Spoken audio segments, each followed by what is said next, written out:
Hi everyone, Matt Cowley from the Tauranga Business Chamber. I'm here with Commissioner Anne Tolley. So Commissioner, there's ACT Party, National Party, a few other parties that are talking about road tolls, congestion charging, variable road pricing. Even the Mayor of Auckland is starting to talk about variable road pricing. When we polled our chamber members, the straw poll said 70% don't want it, mainly because they don't know what it is and they don't want it going to bikes and buses. So here's our opportunity to find out what exactly is variable road pricing.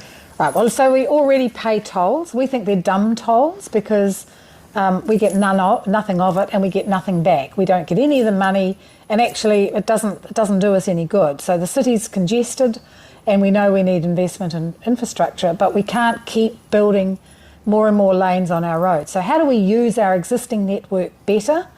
And road pricing gives you the opportunity to do that. So at peak hours, you charge more, which makes people think about when they're going to travel. Are you going to travel at that time, or are you going to travel at a different time? Would you travel in a different way? Would you get someone in your car to help share the cost of it? So that's really, in essence, what variable road pricing is.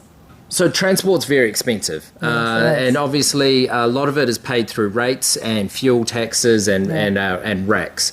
Where does this pricing come in, and does it substitute pricing from somewhere else?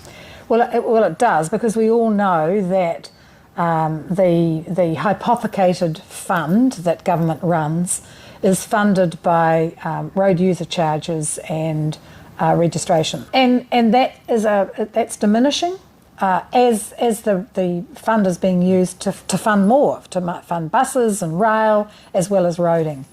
So certainly with the electrification of our fleet, that is going to disappear. So we do need to look for other ways to fund our roading infrastructure, because despite everything, we will still need roads. We need it for freight, we need it for electric cars, we need it for buses.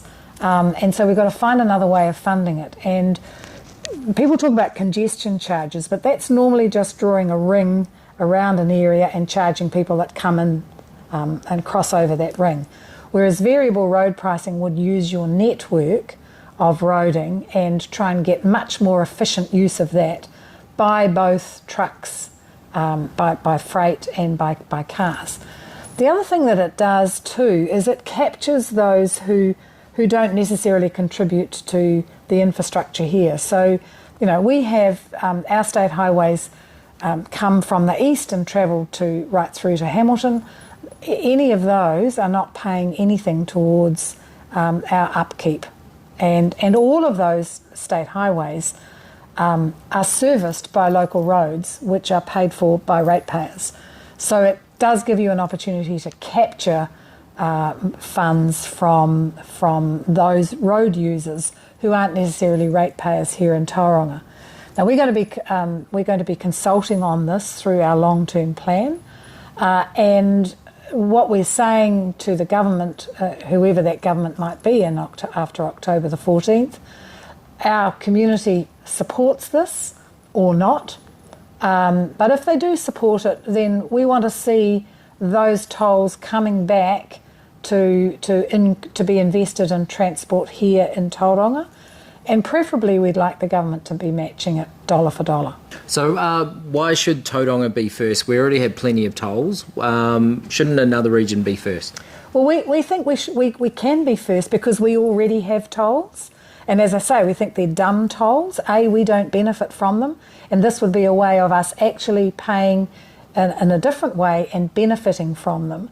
By investing in our infrastructure, our roading infrastructure here in Tauranga. So the fact that we already are paying tolls means it's not such a big change. Our community put up with it.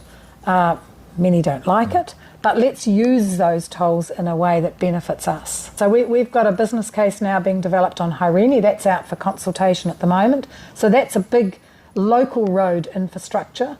As well as State Highway 29, which we know we need. So yes, there is always going to be the need for investment into public transport in a sensible way, and cycling and pedestrians.